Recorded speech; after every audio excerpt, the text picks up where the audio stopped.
Hello friends, welcome back to my channel. আমি পলি চলে এলাম নতুন একটা ব্লগ নিয়ে। আজকের ব্লগে রয়েছে একটা দুর্দান্ত স্বাদের টিফিন রেসিপি। এটা তোমরা সন্ধেবেলায় এমনকি বাচ্চার স্কুল টিফিন হিসেবেও দিতে পারো। তো যাই হোক বন্ধুরা, প্রথমে আমি নিয়ে নিয়েছি এখানে কয়েকটা ব্রেড। তো এই ব্রেডগুলোকে আমি মিক্সিং জারে করে গুঁড়ো করে নিয়েছি, আর সাইডে নিয়ে নিয়েছিলাম কিছুটা বোনলেস চিকেন। তো এবার আমি কি করব, ব্রেডটা গুঁড়ো করে নিয়ে হাফ গুঁড়ো ব্রেড আমি আলাদা করে রেখে দিয়েছি, আর হাফটার মধ্যেই আমি দিয়ে দিচ্ছি টমেটো কুচি, আদা কুচি, পেঁয়াজ কুচি, রসুন কুচি, প্লাস তার সঙ্গে ছিল কাঁচা লঙ্কা, আর দিয়ে দিয়েছিলাম বোনলেস চিকেনটা। তার সঙ্গে স্বাদ মতন লবণ দিয়ে দেব, পরিমাণ মতো হলুদ গুঁড়ো, তার সঙ্গে দিয়ে দিচ্ছি গোটা জিরে, গোটা ধনে, আর আমার কাছে আজ যেহেতু গোটা গরম মশলা ছিল না, তার জন্য আমি দিয়ে দিয়েছিলাম গুঁড়ো গরম মশলা, যেটা আমার ঘরে গুঁড়ো গরম মশলা ছিল। তো তোমরা চাইলে গোটাটাও দিতে পারো। আর এরপরে আমি এর মধ্যে দিয়ে দিয়েছিলাম কিছুটা পরিমাণে লঙ্কার গুঁড়ো। দেখো বন্ধুরা, বাচ্চারা কিন্তু সবসময় টেস্টি খাবারটাই বেশি পছন্দ করে। তো সেই ক্ষেত্রে যতটা টেস্টি খাবার আমি চেষ্টা করি ঘরে আমার বাচ্চাকে ঘরেই করে দেওয়ার জন্য।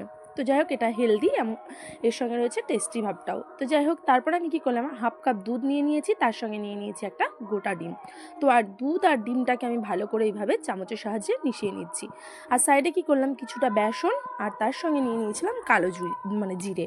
এটা দিয়ে আমি ভালো করে ওই যে পেস্টটা আমি বানিয়ে রেখেছিলাম সেটাকে ভালো করে আমি মিক্স করে নিয়েছিলাম। যেহেতু মেয়ের সকালের টিফিন, টাইমটা কম বলে আমি পুরোপুরি প্রসেসটা ঠিকঠাক দেখাতে পারিনি, তার জন্য দুঃখিত। তো ভালো করে আমি এটাকে মেখে নিয়ে আমি এইভাবে ডোনাটের মতন কোট করে নিয়ে তার মধ্যে ওই দুধের একবার দুধের ওই মিশ্রণটার মধ্যে ডুবিয়ে নিয়ে তারপরে আমি এই যে ব্রেডটাকে গুঁড়ো করে রেখেছিলাম তার মধ্যে এইভাবে দিয়ে আরও একবার মিশিয়ে নিয়ে সেমভাবে দুবার করে মিশিয়ে নিয়ে দুবার করে ব্রেডের মধ্যে দিয়ে তারপরে কিন্তু তেলের ওপরে ছেড়ে দিয়েছি। তো একবার তোমরা ফলো করো বন্ধুরা, এই যে এটা দেখাচ্ছি। তো প্রথমে আমি এইভাবে নিয়ে নিয়েছিলাম ওই যে মাখার যে মশলাটা ছিল, তারপরে আমি এইভাবে ব্রেডের মধ্যে নিয়ে যে এরকম ডোনাটের আকার দিয়ে নিয়েছি। তোমরা যে কোনো সেভেই তোমরা দিতে পারো।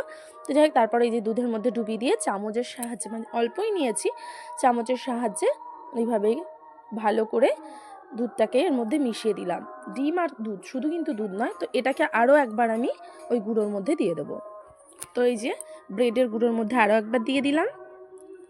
তো এটা দেওয়ার পর আরও একবার আমি এই যে দুধ আর ডিমের যে মিশ্রণটা এর মধ্যে এটাকে দিয়ে তারপরে ফাইনালি আমি তেলের ওপরে ছেড়ে দিচ্ছি। তো যাই হোক, মেয়েকে আগে টিফিন করে স্কুলে পাঠিয়ে দেব, তারপরে বাড়ির সবার জন্যই করব, কারণ অনেকটা হয়েছে। তো যাই হোক, দেখো বন্ধুরা, এই সেম প্রসেসেই কিন্তু তোমরা করবে। এমনকি তোমরা চাইলে এই যে দুধ আর ডিমের যে মিশ্রণটা, এটাতে তোমরা না দিয়ে তোমরা অনেকে এমন হতে পারে যে একটু ময়দা গুলিয়ে নিয়ে তার মধ্যেও কিন্তু তোমরা দিতে পারো। তো তারপরে দেখো এই যে ফাইনালি কিন্তু আমার যেটা মেয়ে সবসময় বলে ডোনাট খাবো চিকেন ডোনাট, তো সেটা কিন্তু ফাইনালি রেডি হয়ে গেল। তো কেমন লাগলো আজকে আমার এই রেসিপিটা অবশ্যই কমেন্ট করে জানিও বন্ধুরা। আর ভিডিওটা দেখার জন্য অনেক অনেক ধন্যবাদ।